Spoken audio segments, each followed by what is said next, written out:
আলহামদুলিল্লাহ, পল্লী বিদ্যুৎ উন্নয়ন বোর্ডের নতুন একটা সার্কুলার প্রকাশিত হয়েছে। সার্কুলারটি আবেদন করতে কি কি যোগ্যতা ও প্রার্থী কি কি করণীয় সেটা এই বিষয়ে বলবো আজ। পল্লী বিদ্যুৎ উন্নয়ন বোর্ডে একটু আগেই এটা সার্কুলার প্রকাশিত হয়েছে। যেহেতু কথা না বাড়িয়ে তাহলে আমরা শুরু করি। কি কি যোগ্যতা প্রয়োজন? এই পদের নাম স্কিপের উপর যে পদটি দেখতে পাচ্ছেন, বিলিং সহকারী 1 পজিশন, মহিলাদের জন্য সংরক্ষিত। এই চাকরি পাওয়ার জন্য আপনার পদের ধরন স্থায়ী, পদের সংখ্যা কম বেশি হতে পারে 690টি পদের সংখ্যা, বয়সসীমা 18 থেকে 32 বছরের মধ্যে হতে হবে। শিক্ষাগত যোগ্যতা এইচএসসি সমান পরীক্ষায় জিপিএ 5 পয়েন্টের মধ্যে 3 পয়েন্ট উত্তীর্ণ হতে হবে। প্রার্থী গণিতিক বিষয় জ্ঞান ও কম্পিউটার দাপ্তরিক যন্ত্রপাতি পরিচালনার অভিজ্ঞতা থাকতে হবে।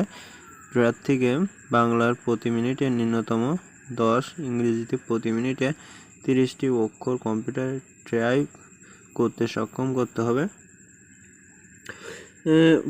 পরিসর বেতন কাঠামো 2016 অনুযায়ী নির্ধারিত বেতন 18,300 টাকা।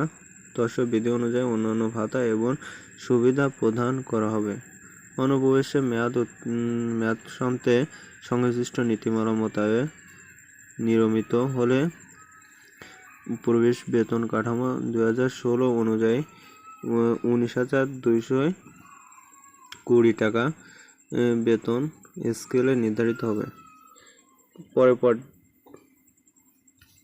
আসি, মিটার রিডার কাম ও ম্যানেজার চুক্তিভিত্তিক চাকরি। পদের ধরন চুক্তিভিত্তিক,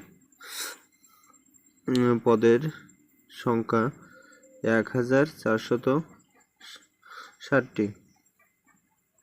বয়সসীমা হতে হবে 18 থেকে 25 বছরের মধ্যে।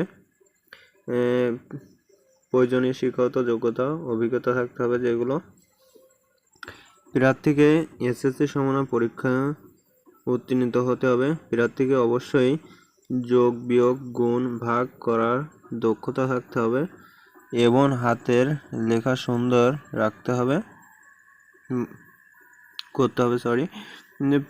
প্রার্থীকে অবশ্যই সৎ, বিশ্বস্ত, উত্তম চরিত্র এবং সুন্দর সুকাঠাম দেহের অধিকারী ভালো ব্যক্তি সম্পন্ন হতে হবে। গ্রামগঞ্জের প্রান্ত এলাকায় মিটার রিডার বিল ও বিতরণ মানসিকতা থাকতে হবে এবং প্রবেশ এর লক্ষ্য ও